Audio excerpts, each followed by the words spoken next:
होली की वो आखिरी शाम। होली की दोपहर, खुशी जो शाम तक डर बन गई। आगरा की गलियां रंगों से भरी थीं। हर तरफ हंसी, ढोल, गुलाल और बुरा न मानो होली की आवाजें गूंज रही थीं। अर्नव, समर और ऋत्विक सुबह से ही शहर की गलियों में घूम रहे थे। तीनों के चेहरे इतने रंगों से ढके थे कि पहचानना मुश्किल था। समर ने हंसते हुए कहा, यार, ऐसी होली हर साल होनी चाहिए। ऋत्विक कैमरे में सब रिकॉर्ड कर रहा था। ये वीडियो अपलोड होगा तो मजा आ जाएगा। दोपहर धीरे धीरे शाम में बदलने लगी। रंग सूखने लगे, सड़कें खाली होने लगीं और माहौल अजीब सा शांत हो गया। चेतावनी जिसे उन्होंने हल्के में लिया। होटल लौटते वक्त होटल मैनेजर ने उन्हें रोका। उसकी आंखों में अजीब गंभीरता थी। अगर कहीं घूमने जाओ तो रक्तगढ़ किले की तरफ मत जाना। अर्नव ने पूछा, क्यों?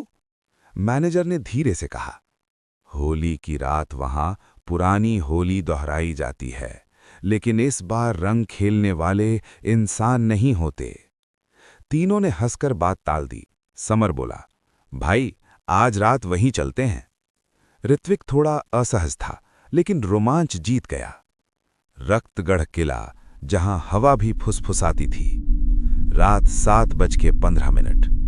सूरज पूरी तरह डूब चुका था। किला जंगल के बीच खड़ा था, टूटा, जला हुआ और अंधेरे में डूबा। जैसे ही वो पास पहुंचे, अचानक हवा ठंडी हो गई।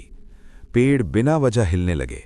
जमीन पर लाल गुलाल बिखरा था, लेकिन वो सूखा नहीं लग रहा था, जैसे अभी अभी किसी ने फेंका हो। ऋत्विक ने कैमरा ऑन किया। ये लो, असली हॉरर नाइट शुरू। अंदर का पहला कदम। किले का दरवाजा आधा टूटा था। अंदर घुसते ही अजीब गंध आई, जली हुई लकड़ी और गीले रंग की मिलीजुली गंध। कुछ कदम आगे बढ़े ही थे कि ढोल की आवाज सुनाई दी। सुना? ऋत्विक ने फुसफुसाया। आवाज आंगन से आ रही थी। आंगन में हल्की लाल रोशनी फैल रही थी और फिर सैकड़ों लोग दिखाई दिए, सफेद कपड़े पहने हुए, चेहरों पर लाल गुलाल। वे नाच रहे थे, ढोल बज रहे थे, कोई चिल्ला रहा था, होली है। समर हंस पड़ा, यार, ये तो सच में कोई इवेंट लग रहा है। लेकिन तभी एक छोटी लड़की ने उनकी तरफ देखा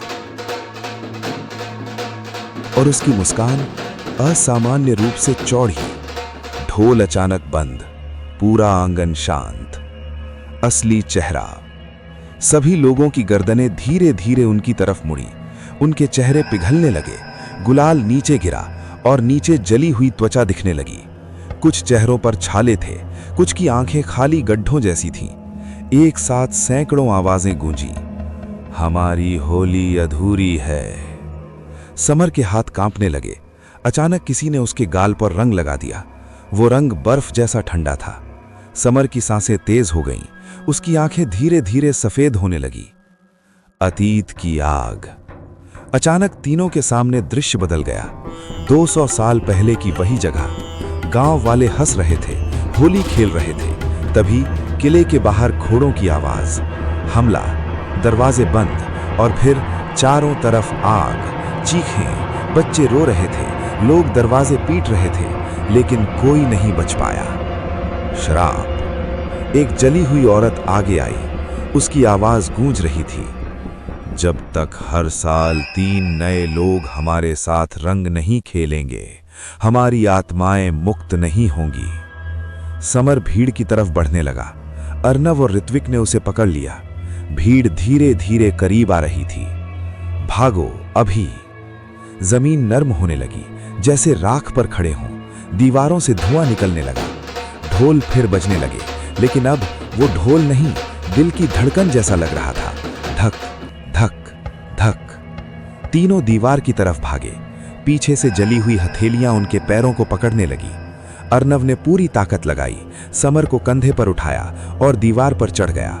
तीनों बाहर कूद पड़े। बाहर की खामोशी। बाहर सब शांत। किला अंधेरे में डूबा, जैसे कुछ नहीं हुआ। लेकिन समर बेहोश था। उसके चेहरे पर लगा लाल रंग अब भी गीला था। अगली सुबह का डर। होटल मैनेजर ने सब सुना, फिर बोला, 200 साल पहले भी 3 लड़के बाहर निकले थे, तीसरा अगले दिन मर गया था। अर्नव और ऋत्विक के हाथ कांप गए। उन्होंने समर की तरफ देखा। उसकी आंखें धीरे धीरे खुली। वो मुस्कुराया, अगली होली फिर चलेंगे ना? लेकिन उसकी आवाज अजीब थी, जैसे कई आवाजें एक साथ बोल रही हैं। 1 साल बाद फिर होली। रक्तगढ़ किले में ढोल बज रहे हैं। भीड़ में 3 नए चेहरे और उनमें से एक समर जैसा दिखता है। अगर स्टोरी आपको पसंद आए तो चैनल को लाइक एंड सब्सक्राइब करें। मुझे भी आपके पास ऐसी कोई स्टोरी हो तो हमें कमेंट बॉक्स में भेज सकते हैं। अगला एनिमेटेड स्टोरी आपकी होगी।